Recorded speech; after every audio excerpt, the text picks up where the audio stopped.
Hey everyone, Ethan here, and today we're going to be talking about edge tape and how to apply it.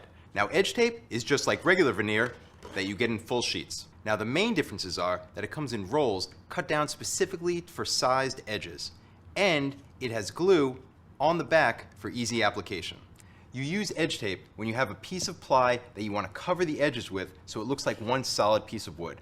A perfect example of this is when you're doing shelves. Right here, I have two pieces of ply veneered on both sides that I want to cover up the front so it looks perfectly seamless. First, I'm going to take my shelf over to the table saw, cut it down, and make sure my edges are all clean.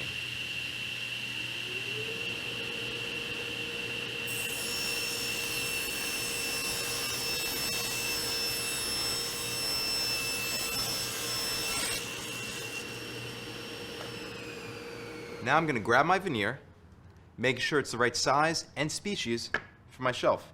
You're going to want to make sure you have a little extra on each side. Don't worry, we'll cut this off later. Once you have your edge tape all set, you're going to need to grab your tools. You have here your utility blade, a block of wood, and a card scraper. Now for heating up the edge tape, there's two options. One is the heat gun. I usually use this for pre-finished material or for smaller applications. The other option is an iron.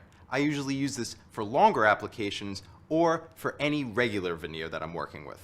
Today, we're going to be using the iron. Now, all irons are different, so I can't tell you exactly what to set yours to, but for example, I like to set mine up pretty high, almost to the top, but not quite there. Now, while your iron's heating up, you're going to take your edge tape and measure it out for the length of your piece. You're going to want to leave a little bit of an edge here and a little bit of an edge here for later. Snap it, and you're on to your next step. Center your veneer on the wood, making sure you have a little overhang all around. Then you take your iron, and you start ironing it. Now again, all irons are different, so I can't tell you the exact amount of time that you want to spend on each section, but just know that you want to keep it on there long enough for the glue to melt, but not for the veneer to burn. Now follow the iron with your piece of wood to make sure it's pressed all the way down.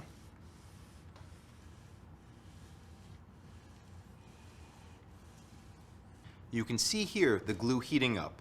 You just want to get it soft enough that it spreads out onto the plywood edge and then grabs when it cools down. Now when you finish up your edge, you come back with your block, fold over that edge, fold over this edge, and make sure you're pretty tight against your ply.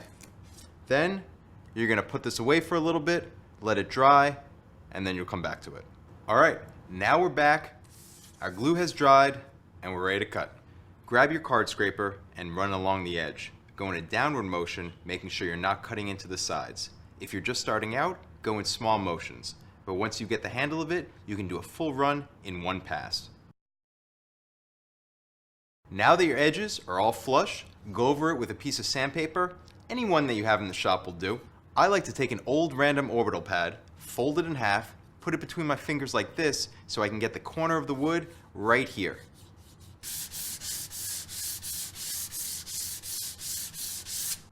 Now remember to leave your tabs on here because when you're sanding, you don't want to go over and break your corners.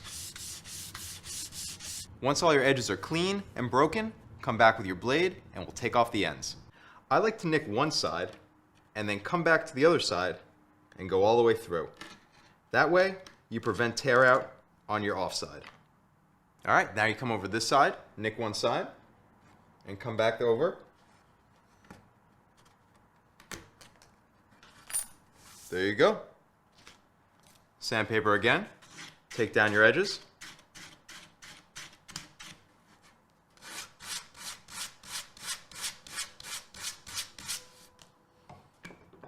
And look what you have here.